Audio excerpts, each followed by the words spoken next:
Pernah nggak kamu mikir, kenapa ada orang yang gajinya biasa-biasa aja, tapi bisa hidup tenang?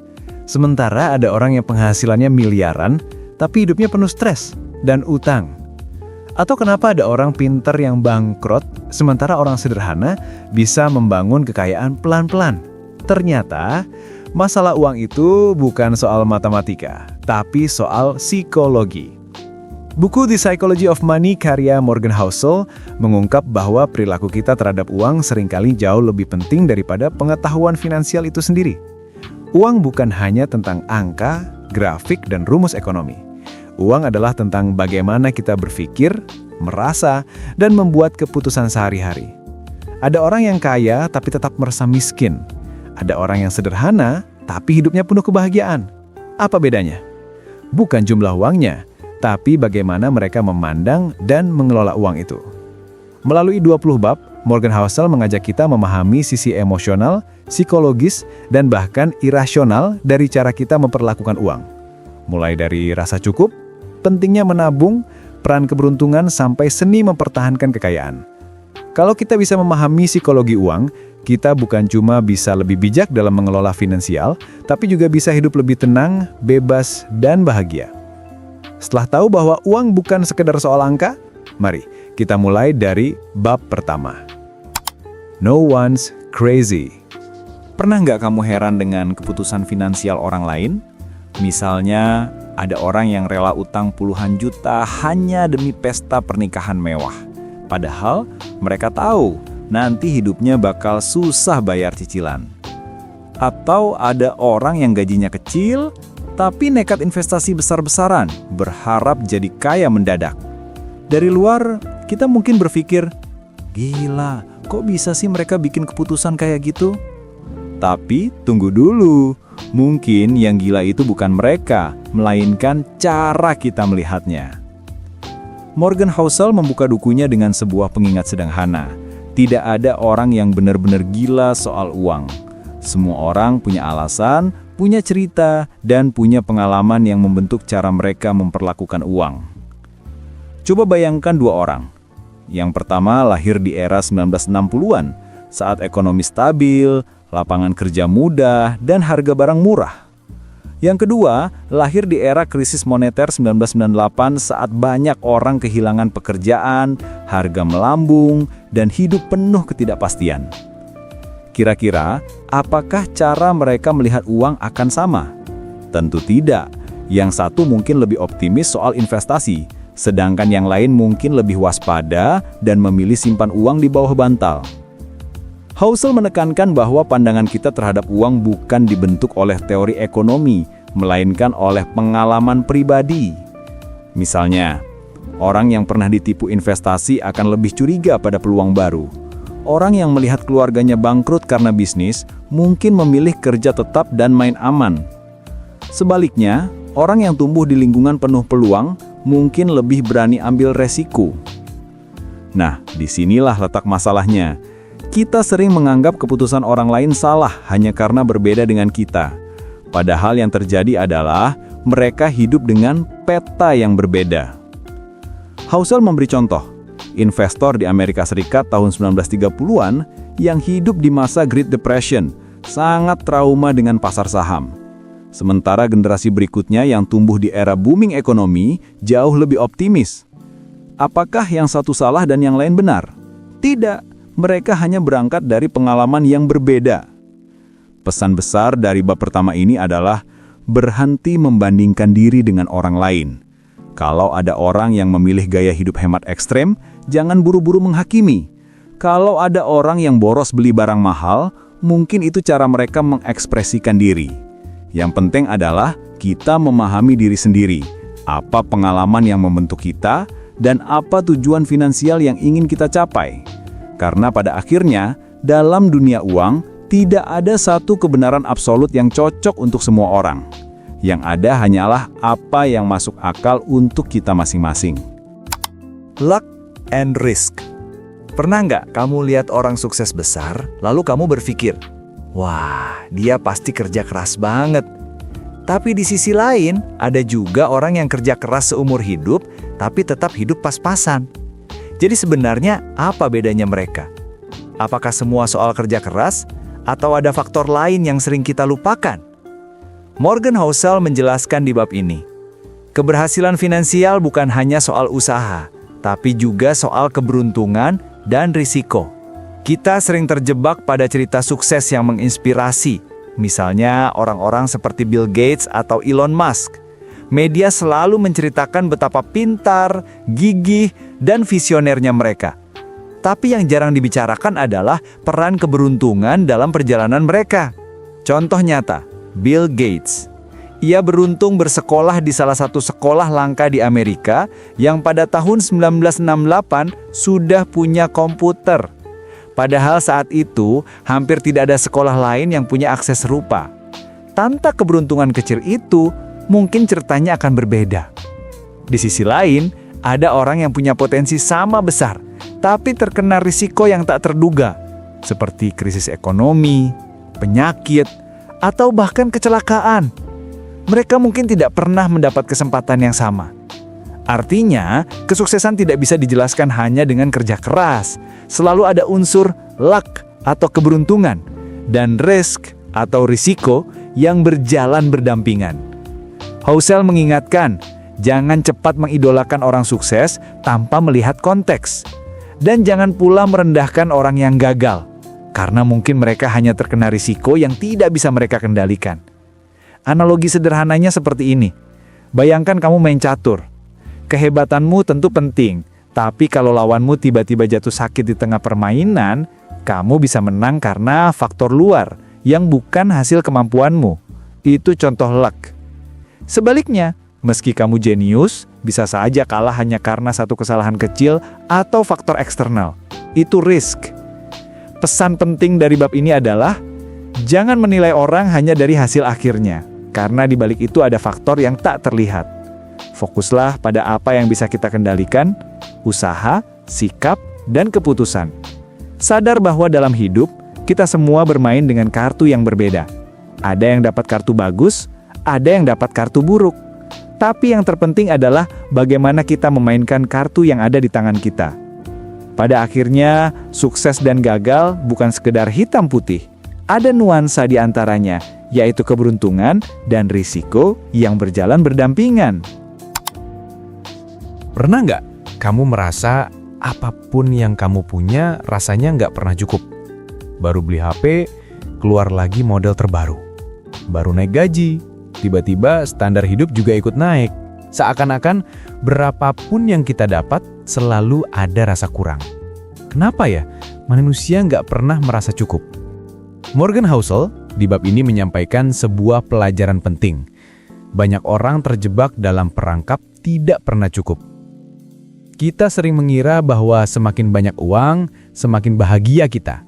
Tapi kenyataannya, semakin kita punya banyak, semakin tinggi pula standar kita. Housel menyebut ini sebagai hedonic treadmill. Sebuah siklus tanpa akhir di mana kita terus berlari mengejar sesuatu tapi tetap di tempat yang sama. Contoh nyata, ada seorang miliarder bernama Rajat Gupta. Dia udah punya segalanya, kekayaan, jabatan, reputasi, tapi karena merasa belum cukup, dia terjebak dalam kasus insider trading demi mendapat lebih banyak lagi. Hasilnya, reputasi hancur, masuk penjara, dan semua yang dia bangun runtuh. Pesannya jelas, ketidakpuasan bisa menghancurkan bahkan orang yang sudah berada di puncak. Housel menekankan, kunci kebahagiaan finansial adalah tahu kapan harus berkata, saya sudah cukup. Karena kalau kita tidak pernah merasa cukup, hidup kita akan selalu dikuasai rasa iri, tamak, dan gelisah. Coba pikirkan, apakah benar kita butuh mobil lebih mewah hanya karena tetangga baru beli mobil baru? Apakah benar kita butuh rumah lebih besar hanya untuk terlihat sukses di mata orang lain? Atau sebenarnya itu semua hanyalah ego yang tidak pernah puas? Kekayaan sejati bukan tentang seberapa besar yang kita miliki, tapi seberapa besar kita bisa merasa cukup dengan apa yang sudah ada. Dengan berkata cukup, kita membebaskan diri dari perlombaan tanpa akhir. kita bisa fokus pada hal-hal yang benar-benar penting. Keluarga, kesehatan, kebahagiaan, dan kebebasan.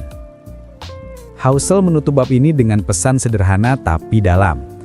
Orang yang bisa berkata cukup akan selalu lebih kaya daripada orang yang tidak pernah puas. Confounding, compounding. Pernah nggak kamu dengar kisah orang biasa-biasa saja yang tiba-tiba jadi miliarder, padahal gajinya tidak pernah besar? Rahasianya sering bukan pada keberuntungan besar, tapi pada satu kekuatan ajaib yang sering diremehkan. Bunga berbunga alias compound interest. Di bab ini, Morgan Housel menjelaskan bahwa compound interest atau bunga berbunga adalah kekuatan paling dahsyat dalam keuangan. Masalahnya, banyak orang meremehkan kekuatannya karena efeknya baru terasa dalam jangka panjang. Contoh nyata yang sering ia ceritakan adalah Warren Buffett. Banyak orang mengira Warren Buffett kaya karena jenius dalam memilih saham. Padahal rahasia utamanya sederhana. Ia mulai berinvestasi sejak usia 10 tahun dan masih berinvestasi di usia 90 tahun.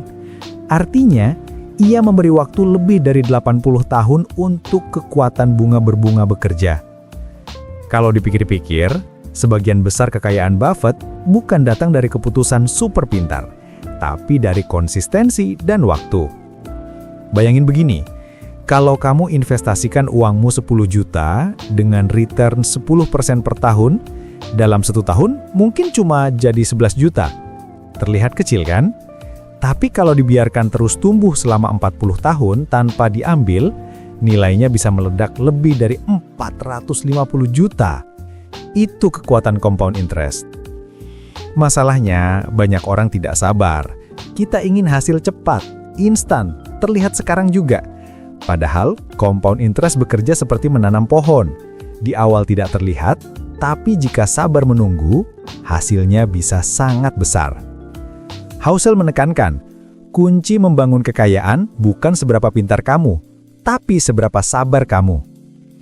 Jadi, pelajaran besar dari bab ini adalah, mulailah menabung dan berinvestasi sedini mungkin.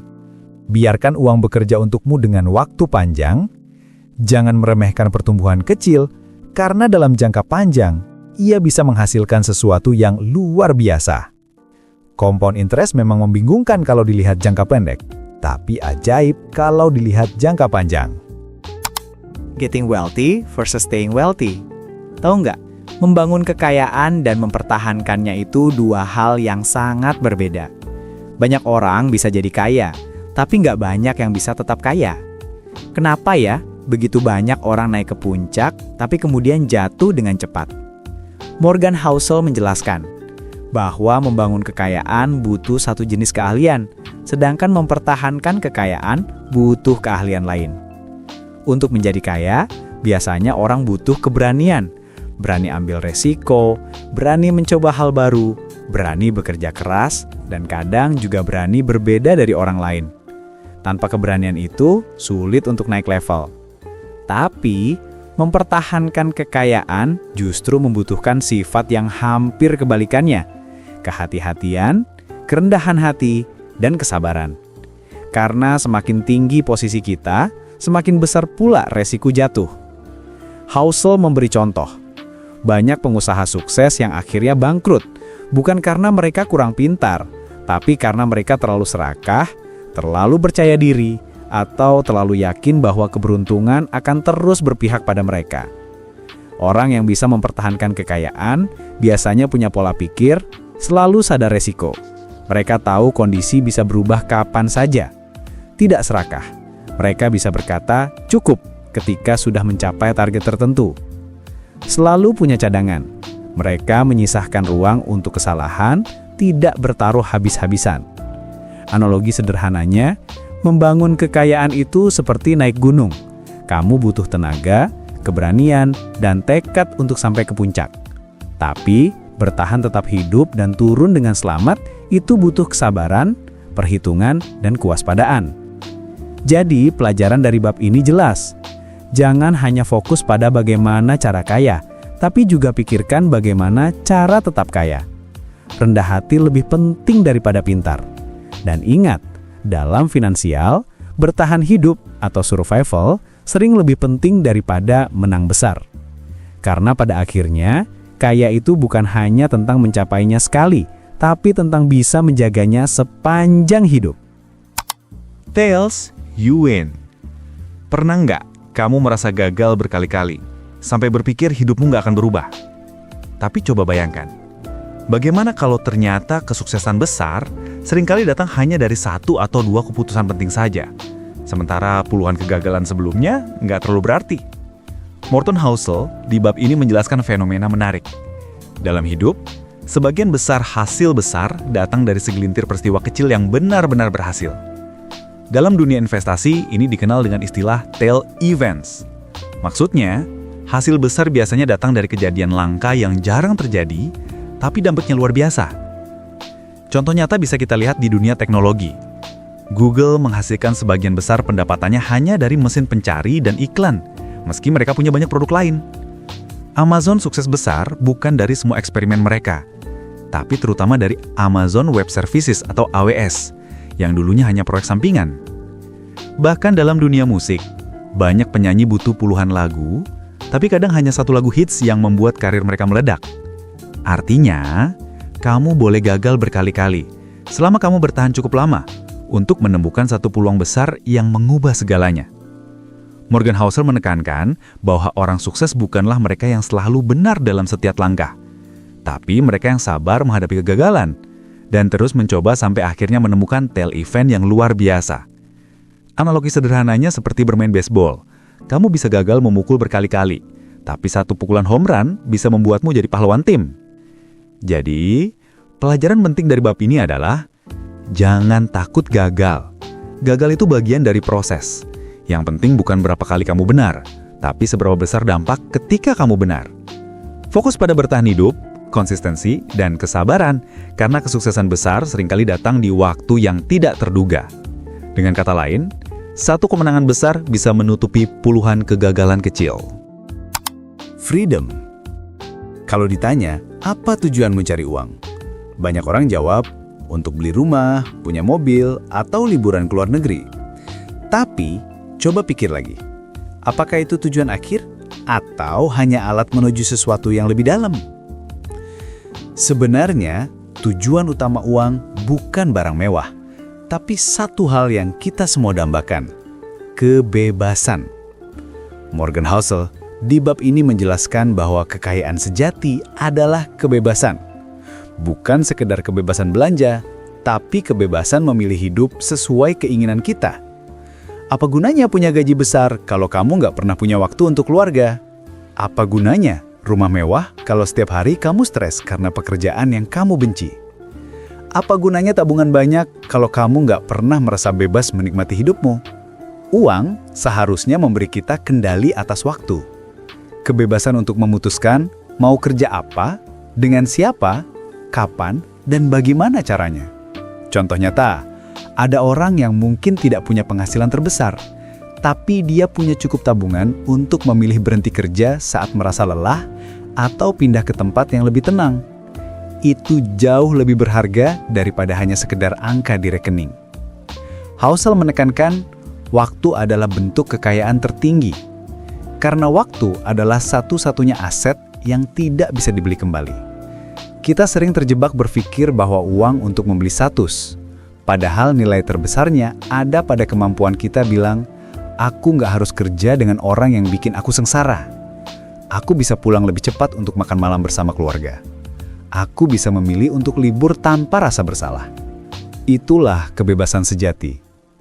Jadi, pelajaran besar dari bab ini adalah, uang bukan tujuan akhir, tapi alat. Alat terbaik yang bisa diberi uang adalah kendali atas waktu dan pilihan hidup.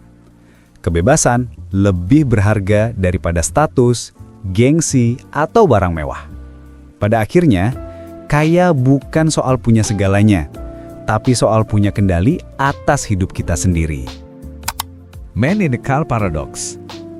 Pernah nggak kamu lihat seseorang naik mobil mewah, lalu kamu berkata dalam hati, keren banget ya orang itu.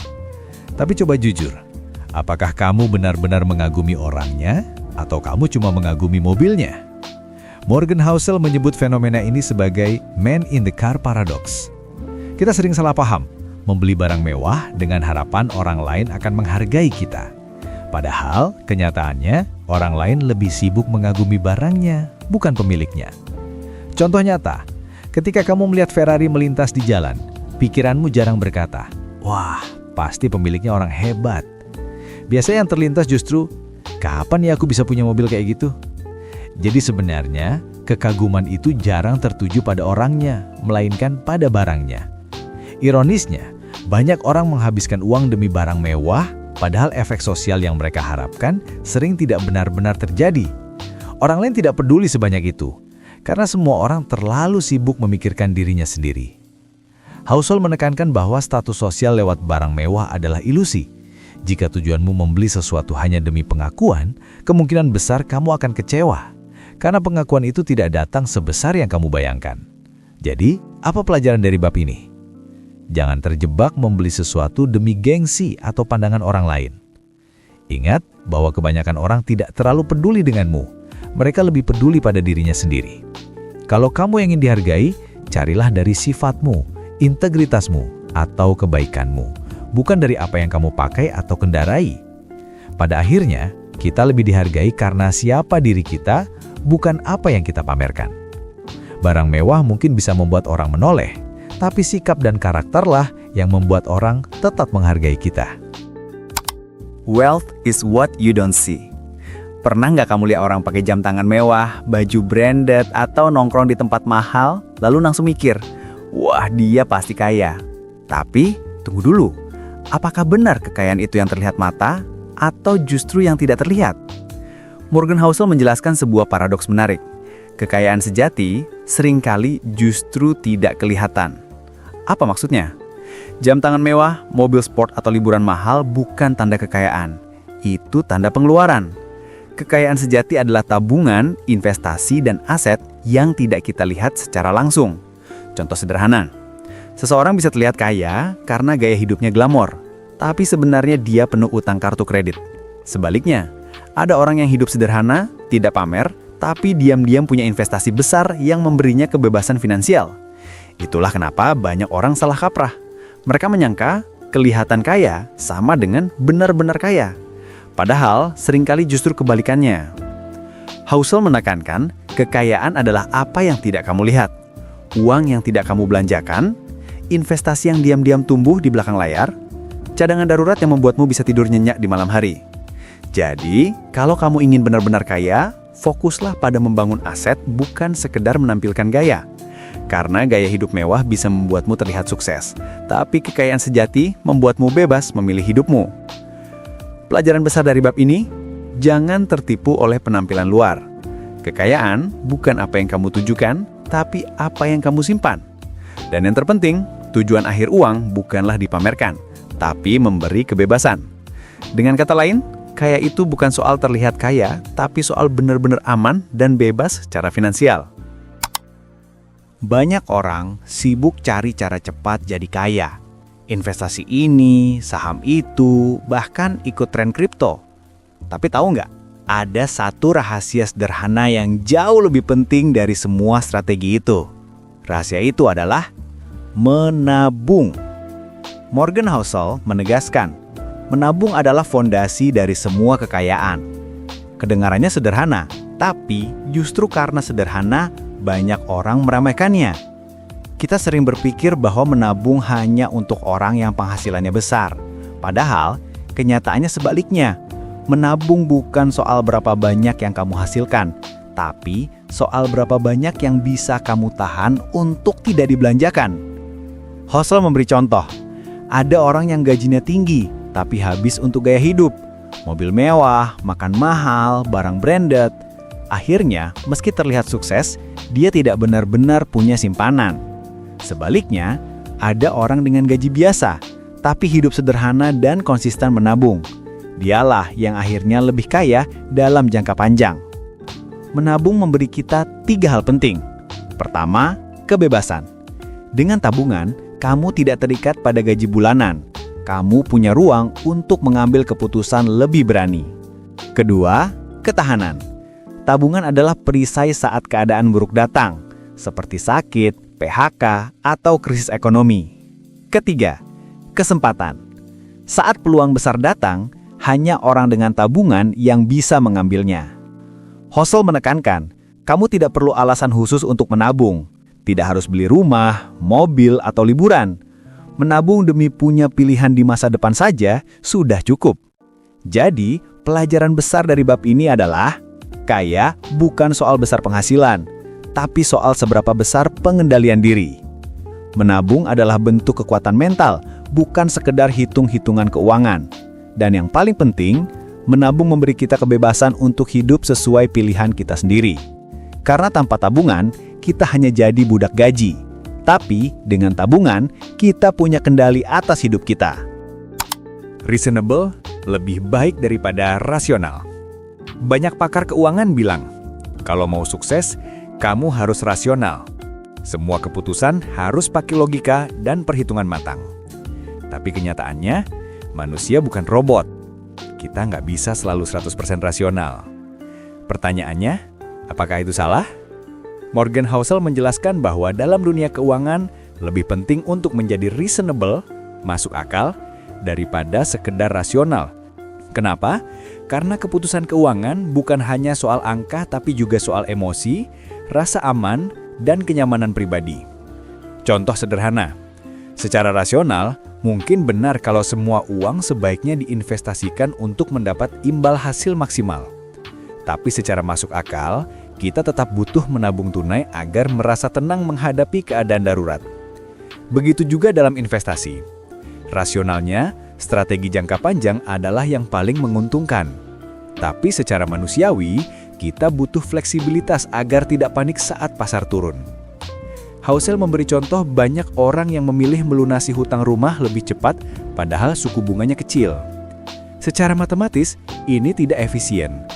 Tapi secara psikologis, ini memberi rasa aman yang luar biasa. Dan rasa aman itu nilainya jauh lebih berharga daripada angka di atas kertas. Pelajaran penting dari bab ini adalah jangan terlalu keras pada diri sendiri untuk selalu rasional sempurna. Keputusan finansial yang baik adalah keputusan yang bisa membuatmu tidur nyenyak di malam hari. Keuangan bukan hanya soal optimal, tapi soal nyaman dan berkelanjutan. Jadi, lebih baik kamu membuat keputusan yang masuk akal bagi hidupmu, meski tidak 100% rasional, daripada membuat keputusan super rasional, tapi tidak bisa kamu jalani dalam jangka panjang. Karena pada akhirnya, tujuan keuangan bukanlah jadi robot penghasil uang, melainkan jadi manusia yang hidup lebih tenang dan bahagia. Surprise! Coba bayangkan, 20 tahun lalu, siapa yang menyangka internet bisa mengubah segalanya? Siapa yang menyangka akan ada smartphone, media sosial, atau bahkan kripto?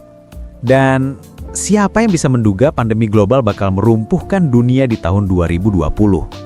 Satu hal yang pasti dalam hidup adalah kita akan selalu terkejut. Morgan Housel menekankan masa depan selalu penuh kejutan, dan kejutan itu adalah hal yang wajar. Dalam keuangan, banyak orang jatuh bukan karena mereka bodoh, tapi karena mereka tidak siap menghadapi hal-hal tak terduga. Kita sering merencanakan hidup seolah-olah segalanya bisa diprediksi, padahal sejarah membuktikan bahwa peristiwa besar hampir selalu datang secara mengejutkan. Contoh nyata, krisis finansial 2008 hampir tidak ada yang benar-benar memprediksi. Pandemi COVID-19 datang tiba-tiba dan mengubah cara hidup serta cara bekerja seluruh dunia. Teknologi baru seperti internet atau AI muncul dan menggeser banyak industri. Housel menyarankan, daripada mencoba memprediksi masa depan secara detail, lebih baik kita mempersiapkan diri untuk menghadapi kejutan. Caranya gimana? 1. Punya cadangan darurat. Jangan investasikan semua uangmu. Selalu sisakan ruang untuk kesalahan. 2. Berpikir fleksibel. Jangan terlalu kaku dengan rencana. Beradaptasi ketika situasi berubah.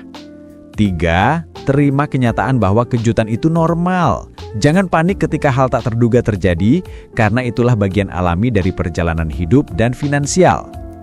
Pelajaran besar dari bab ini, jangan terlalu percaya diri dengan prediksi. Fokuslah membangun ketahanan bukan ramalan. Ingat bahwa yang paling berbahaya bukan kejutan itu sendiri, tapi sikap kita yang tidak siap menghadapinya.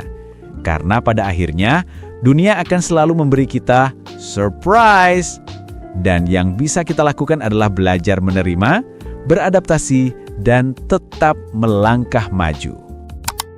Room for error. Pernah nggak kamu lihat orang yang hidupnya penuh resiko? Gajinya pas-pasan tapi cicilannya menumpuk, tabungan tipis, dan kalau ada musibah sedikit aja langsung ambruk. Itulah hidup tanpa ruang untuk kesalahan. Morgan Housel menjelaskan konsep penting, room for error atau ruang untuk kesalahan.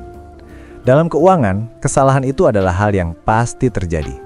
Tidak peduli seberapa pintar kita tidak bisa mengendalikan semua hal. Itulah kenapa punya cadangan itu bukan pilihan, tapi keharusan. Contoh sederhana, kalau kamu investasikan semua uangmu di saham, lalu pasar jatuh, kamu bisa panik dan kehilangan segalanya. Kalau kamu hidup dengan penghasilan pas-pasan tanpa tabungan, sakit mendadak bisa membuatmu terjerat utang. Bahkan perusahaan besar seperti Apple atau Google pun selalu menyimpan cadangan kas besar untuk menghadapi masa sulit. Housel menekankan, yang membuatmu bertahan hidup dalam jangka panjang bukanlah strategi paling pintar, tapi adanya ruang untuk kesalahan. Beberapa cara praktis membangun room for error. Pertama, selalu punya dana darurat, idealnya 6-12 bulan biaya hidup. Kedua, jangan berutang terlalu banyak. Hindari posisi di mana satu kesalahan kecil bisa membuatmu jatuh. Ketiga, diversifikasi. Jangan menaruh semua aset di satu tempat. Keempat, sadar bahwa kita manusia. Emosi bisa mengacaukan logika. Jadi lebih baik siapkan perlindungan ekstra. Analogi sederhananya, membangun kekayaan itu seperti mendaki gunung. Kamu bukan hanya butuh tenaga untuk naik, tapi juga butuh bekal cadangan, karena cuaca bisa tiba-tiba berubah. Tanpa persiapan, satu badai kecil saja bisa menghentikan perjalananmu. Pelajaran besar dari bab ini, jangan main habis-habisan dalam hidup dan financial. Sisakan ruang untuk salah, karena salah itu pasti terjadi. Ingat, yang penting bukan seberapa cepat kamu kaya, tapi seberapa lama kamu bisa bertahan. Karena dalam dunia keuangan, bertahan hidup lebih penting daripada terlihat pintar. Coba bayangkan dirimu 10 tahun lalu. Apa cita-citamu saat itu? Apa hal yang kamu anggap penting? Sekarang lihat dirimu hari ini. Apakah semuanya masih sama? Kemungkinan besar, banyak yang berubah. Dan inilah kebenarannya. Kamu akan terus berubah. Morgan Housel menekankan sebuah realitas yang sering kita lupakan. Kita selalu berubah. Apa yang kita anggap penting hari ini mungkin tidak lagi penting di masa depan. Apa yang kita cita-citakan sekarang bisa jadi akan berbeda beberapa tahun lagi. Masalahnya, banyak orang membuat keputusan keuangan seolah-olah mereka akan selamanya sama. Misalnya, membeli rumah besar karena merasa itu impian seumur hidup. Padahal, 15 tahun kemudian mungkin ingin pindah ke tempat yang lebih tenang. Mengejar karir gila-gilaan demi uang, padahal di usia 40 mungkin lebih menghargai waktu bersama keluarga. Menabung untuk sesuatu yang kita pikir penting, padahal di masa depan kita sadar, yang kita butuhkan justru hal yang lebih sederhana. Itulah kenapa Housel mengingatkan, bersiaplah untuk berubah. Jangan mengunci semua keputusan finansial seakan-akan dirimu tidak akan pernah berubah. Contoh sederhana, saat muda, mungkin kamu berani ambil resiko besar dalam investasi. Tapi seiring bertambahnya usia, kamu mungkin lebih butuh stabilitas daripada pertumbuhan agresif. Dan itu wajar. Pelajaran penting dari bab ini adalah, terima bahwa perubahan itu normal. Jangan merasa gagal hanya karena tujuanmu berubah. Rencanakan dengan fleksibilitas. Jangan buat keputusan yang mengikat terlalu ketat.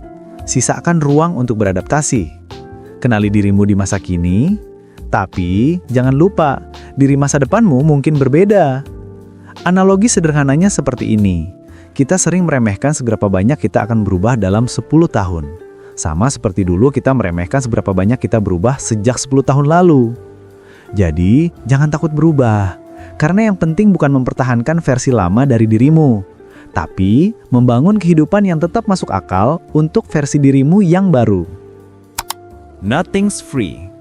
Orang sering bilang, nggak ada yang gratis di dunia ini. Tapi anehnya, banyak dari kita masih mencari jalan pintas keuangan. Mau untung besar tanpa resiko, mau sukses cepat tanpa usaha. Pertanyaannya, apakah benar ada yang gratis dalam dunia uang? Morgan Housel menjelaskan di bab ini, semua hal ada harganya. Pertanyaannya hanya, apakah kita sadar dengan harga yang harus dibayar atau tidak? Contoh nyata adalah investasi. Banyak orang ingin imbal hasil tinggi, tapi tidak mau menerima fluktuasi pasar. Padahal, harga yang harus dibayar untuk return tinggi adalah volatilitas, naik turunnya nilai investasi. Begitu juga dalam hidup. Kalau kamu ingin keamanan penuh, harga yang harus dibayar adalah pertumbuhan yang lebih lambat. Kalau kamu ingin pertumbuhan cepat, harga yang harus dibayar adalah ketidakpastian dan stres. Kalau kamu ingin kebebasan waktu, harga yang mungkin harus dibayar penghasilan yang tidak sebesar orang lain. Housel menekankan, tidak ada makan siang gratis. Bahkan ketika sesuatu tampak gratis, sebenarnya kamu tetap membayar, entah dengan waktu, energi, atau kesempatan lain yang hilang. Pelajaran penting dari bab ini adalah belajar menerima biaya tersembunyi dalam setiap pilihan. Jangan lari dari harga yang harus dibayar. Sebaliknya, pahami sejak awal. Investasi sama dengan bayar dengan kesabaran dan mental menghadapi fluktuasi. Kesuksesan sama dengan bayar dengan kerja keras, waktu, dan konsistensi. Kebebasan sama dengan bayar dengan pengendalian diri dan kesederhanaan. Analogi sederhananya masuk taman hiburan. Tiket masuknya mungkin terlihat mahal, tapi begitu masuk, kamu bisa menikmati wahana. Sama dengan keuangan, harga sudah termasuk dalam permainan. Pertanyaannya, apakah kamu siap membayarnya atau tidak?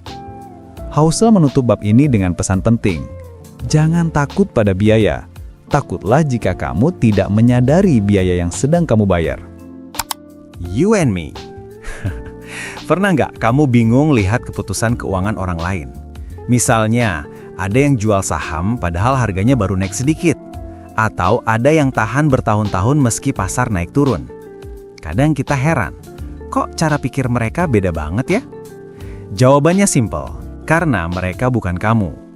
Morgan Housel di bab ini menjelaskan bahwa setiap orang punya pengalaman, kebutuhan, dan tujuan hidup yang berbeda, sehingga cara mereka mengelola uang juga berbeda.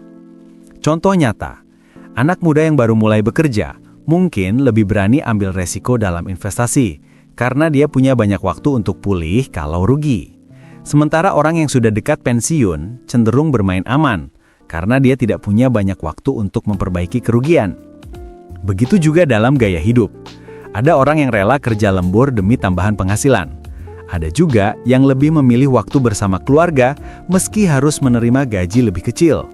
Apakah salah satunya keliru? Tidak, karena uang itu personal. Housel menekankan, masalah sering muncul karena kita mencoba membandingkan diri dengan orang lain. Padahal yang masuk akal untuk orang lain belum tentu masuk akal untuk kita.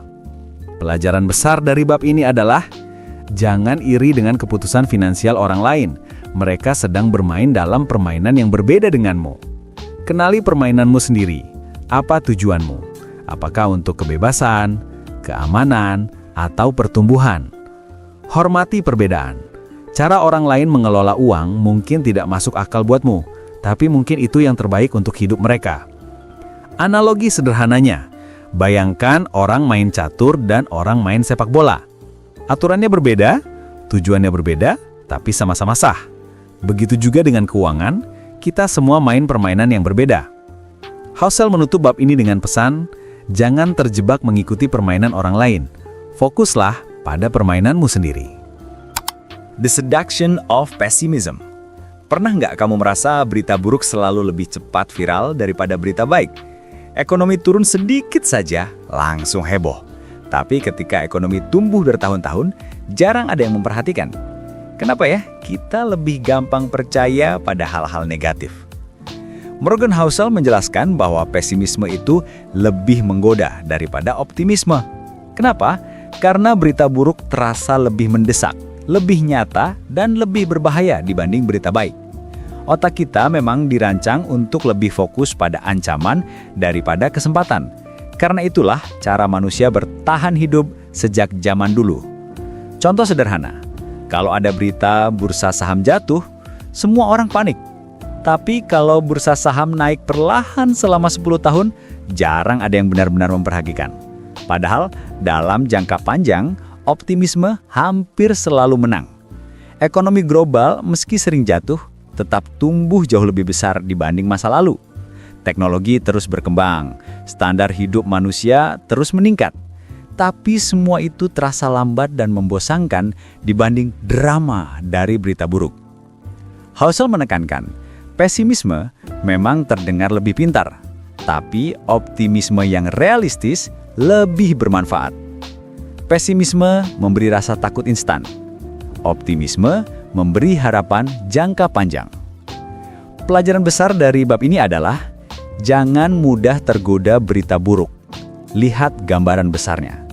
Sadari bahwa pesimisme sering lebih seksi tapi tidak selalu benar. Dalam keuangan, sikap optimis yang sabar biasanya lebih menghasilkan daripada sikap pesimis yang panik. Analogi sederhananya, badai memang menakutkan, tapi jangan lupa, setelah badai selalu ada langit cerah. Housel menutup bab ini dengan pesan, optimisme adalah taruhan terbaik untuk jangka panjang. When you believe anything. Pernah nggak kamu lihat orang ikut investasi aneh-aneh? Dari skema cepet kaya, MLM, sampai investasi bodong. Kadang kita bingung, kok bisa sih orang percaya begitu saja? Jawabannya sederhana, karena mereka sangat ingin percaya. Morgan Housel menjelaskan bahwa ketika kita sangat ingin sesuatu menjadi kenyataan, kita jadi mudah percaya pada apapun yang mendukung keinginan itu. Dalam dunia keuangan, inilah alasan kenapa banyak orang jatuh ke dalam jebakan. Mereka ingin cepat kaya, lalu percaya pada janji investasi yang terlalu indah untuk jadi kenyataan. Mereka takut ketinggalan, atau fear of missing out, atau yang biasa disebut dengan FOMO. Makanya mereka ikut tren tanpa berpikir panjang. Terus mereka ingin membenarkan keputusan salah, lalu mencari pembenaran palsu agar tetap merasa benar. Contoh nyata bisa kita lihat pada bubble ekonomi, seperti gelembung.com tahun 2000-an, atau hype crypto, yang membuat banyak orang masuk tanpa benar-benar paham. Orang percaya karena mereka sangat ingin sekali percaya bahwa inilah jalan pintas menuju kekayaan. Morgan Housel menekankan, manusia bukan makhluk rasional, tapi makhluk yang mencari kenyamanan emosional. Dan salah satu bentuk kenyamanan itu adalah cerita. Kita suka cerita yang membuat kita merasa aman, walau belum tentu benar. Pelajaran besar dari bab ini adalah waspadai bias keinginan. Semakin kita ingin sesuatu benar, semakin besar resiko kita percaya hal yang salah. Selalu cek realita. Kalau sesuatu terdengar terlalu bagus untuk jadi kenyataan, hampir pasti memang tidak nyata. Sadari kelemahan diri. Semua orang rentan termakan cerita, bahkan orang pintar sekalipun. Analogi sederhananya, ketika orang haus di gurun, mereka mudah melihat fata morgana. Bukan karena mereka bodoh, tapi karena mereka terlalu ingin melihat air. Morgan Housel menutup bab ini dengan peringatan. Dalam keuangan, seringkali yang paling berbahaya bukan kebodohan, tapi keinginan yang membuat kita percaya pada hal-hal yang salah. All together now. Setelah membahas banyak pelajaran tentang uang, mungkin kamu bertanya-tanya, jadi apa sih inti semua ini? Apakah ada rumus sederhana yang bisa kita pegang untuk hidup lebih baik dengan uang? Morgan Housel menggunakan bab ini untuk merangkum prinsip-prinsip utama psikologi uang yang sudah ia jelaskan di bab-bab sebelumnya. Beberapa hal yang ia tekankan antara lain, tidak ada yang gila soal uang. Semua orang hanya bertindak sesuai pengalaman hidup mereka. Keberuntungan dan risiko selalu ada. Jangan menilai orang hanya dari hasil akhirnya. Merasa cukup itu penting. Tanpa itu, seberapa besar pun kekayaanmu tidak akan pernah membuatmu bahagia. Kekuatan compound interest. Hasil besar lahir dari konsistensi dan kesabaran jangka panjang. Bertahan lebih penting daripada menang besar. Room for error adalah kunci untuk terus melangkah. Uang memberi kebebasan, bukan untuk pamer, tapi untuk mengendalikan waktu dan pilihan hidup. Optimisme realistis. Dunia penuh cegutan, Tapi dalam jangka panjang, manusia cenderung maju. Semua ini kembali ke satu hal sederhana. Mengelola uang itu bukan soal kecerdasan, tapi soal perilaku. Housel menekankan bahwa tidak ada satu resep yang cocok untuk semua orang. Yang penting adalah menemukan pendekatan yang masuk akal bagi dirimu, sesuai tujuan, pengalaman, dan kebutuhanmu sendiri. Pelajaran besar dari bab ini adalah, jangan terjebak dalam permainan orang lain. Gunakan uang sebagai alat untuk hidup, bukan sebagai tujuan hidup. Bangun strategi sederhana, masuk akal, dan yang bisa kamu jalani dengan tenang dalam jangka panjang. Analogi sederhananya, mengelola uang itu seperti menjaga kesehatan. Tidak ada satu diet atau olahraga yang cocok untuk semua orang. Yang penting adalah pola yang bisa kamu jalani secara konsisten. Housel menutup bab ini dengan peringatan bahwa tujuan akhir dari uang adalah memberi kita kehidupan yang lebih baik, bukan sekedar angka di rekening. Konfesi. Setelah membongkar puluhan pelajaran tentang uang, Morgan Housel menutup bukunya dengan sesuatu yang berbeda. Sebuah pengakuan pribadi, bukan tentang teori, bukan tentang angka, tapi tentang bagaimana ia sendiri hidup dengan uang. Dalam bab ini, Housel ingin jujur bahwa tidak ada orang yang sempurna dalam mengelola uang, termasuk dirinya sendiri. Meskipun ia seorang penulis dan pemikir finansial, ia tetap manusia biasa yang punya keterbatasan, emosi, dan preferensi unik. Housel mengakui bahwa keputusan keuangan yang ia buat mungkin tidak selalu rasional secara matematis, tapi masuk akal bagi dirinya dan keluarganya.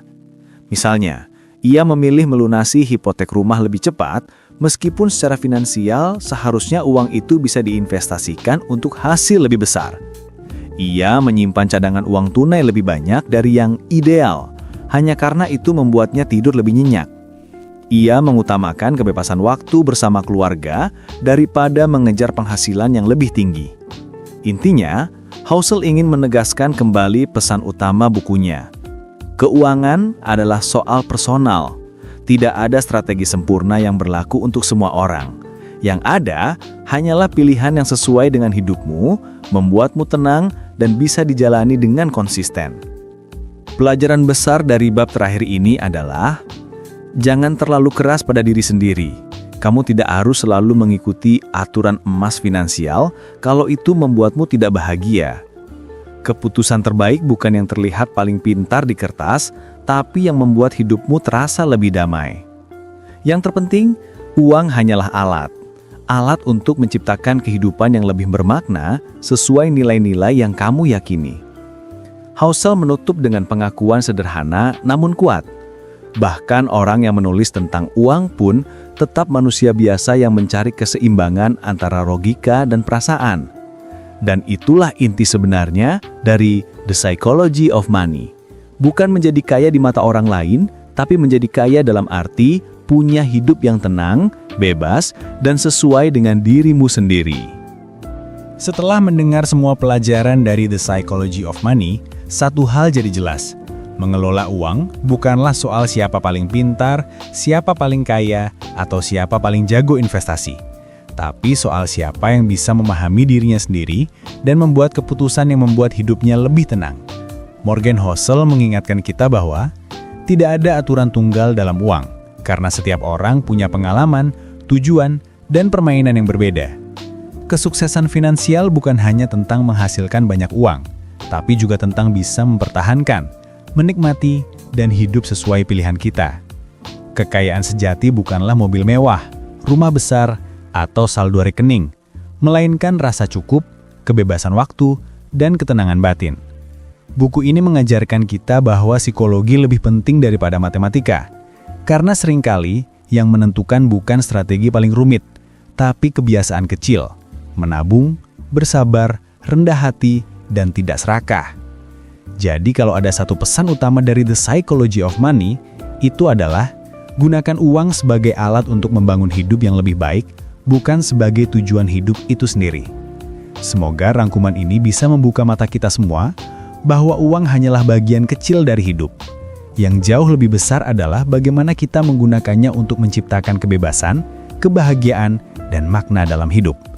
Karena pada akhirnya, yang paling berharga bukanlah angka, tapi waktu dan ketenangan hati.